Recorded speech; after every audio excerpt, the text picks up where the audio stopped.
Hello everyone, welcome to my channel. Students, today's topic is idioms and phrases asked in bank clerk mains examinations. इस topic में आपको जो question दिया गया है उसमें एक इडियम या फ्रेज को अंडरलाइन किया गया है. इस सेंटेंस में उस गिवन इडियम और फ्रेज का क्या कंटेक्स्ट है, क्या मीनिंग आ रहा है, वो फाइंड आउट करना है, जिसके लिए आपको 5 ऑप्शंस दिए गए हैं. उन्हीं में से कोई एक ऑप्शन है.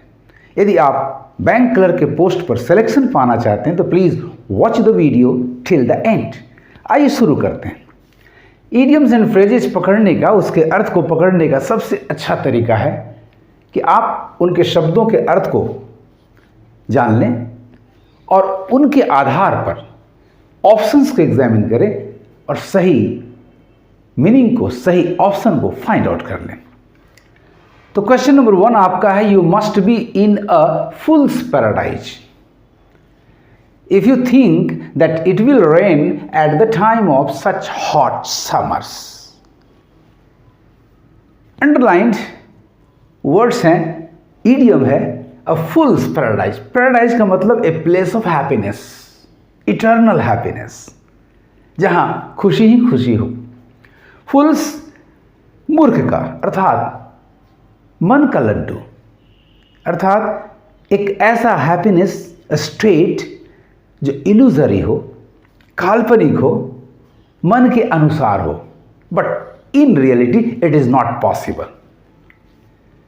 अब यहां सच हॉट समर्स में श्योर है स्पीकर कि it will rain.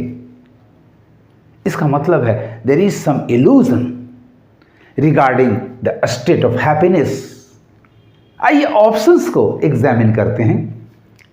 Number A, illusory happiness. This is the right answer students, so mark it. Critical, ये तो ऐसे ही छट जा रहा है क्योंकि जस्ट एन एडजेक्टिव.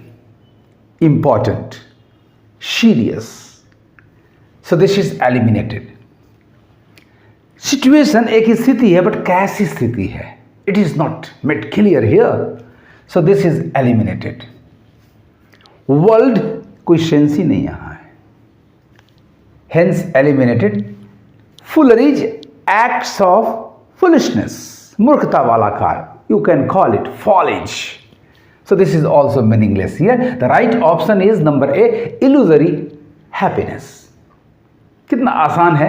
आइए क्वेश्चन नंबर 2 पर आते हैं. He will have one more feather in his cap. यानी एक सम्मान, समथिंग जो आपको फेमस कर सकता है, और ऐसा तभी होगा जब आप समथिंग अचीव करेंगे. मीन्स किसी अचीवमेंट को ऐड करेंगे आप अदर अचीवमेंट्स में. He will have one more feather in his cap after he has finished this incredibly difficult assignment. यानी something that we achieve, अर्थात achievement अर्थ आ रहा है. आइए ऑप्शंस को एग्जामिन करें. Option number A, achievement, the correct one. Integration, adding something, किसी चीज को जोड़ करके एक इफेक्टिव कॉम्बिनेशन बना लेना. So this is not the meaning that we get from the given idiom in the sentence. Admiration, प्रशंसा, नो. प्रशंसा तो तब मिलेगी जब हम अचीवमेंट को, हम एक फीदर को अपने कैप में ऐड करेंगे. So this is eliminated. Surprise, there is no question of any doubt, surprise, so eliminated. Motivation, inspiration का विषय यहां नहीं. इंस्पिरेशन से आपको मान सम्मान नहीं मिलेगा, आप किसी को मोटिवेट करेंगे.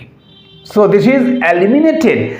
Question number 3, everybody else knew each other really well, so I felt A bit like a fish out of water. अब सोचिए, आप फिश आउट ऑफ वाटर, पानी से बाहर निकाल देंगे मछली को तो उसका रहना मुश्किल होगा. तो आइए देखते हैं इसका क्या अर्थ आ रहा है. तो ऑप्शंस को एग्जामिन करें. नंबर ए है अलायंस, एक गठबंधन, एन एग्रीमेंट बिटवीन ग्रुप्स और countries to work together, supporting each other. So this is not the correct option, hence eliminated. Accomplished, something achieved. This is also not matching here, hence eliminated. Accommodate, to adjust karna, there is no question of adjustment at all. So this is eliminated. Insidious, harmful, causing harm. हानिकारक, ये भी यहां match नहीं कर रहा है. Obliterated, yes, blotted out. Destroyed, बिल्कुल सही आंसर है आपका. So mark number E as your answer. So here a fish out of water का सेंस आ रहा है गिवन ऑप्शंस के आधार पर. Number E obliterated. यदि आपको मेरा ये वीडियो अच्छा लगे तो एक लाइक जरूर देना और साथ साथ मेरे चैनल को सब्सक्राइब करके बेल आइकन को प्रेस कर देना ताकि आपको लेटेस्ट नोटिफिकेशंस मिलते रहें. Let us come to question number 4.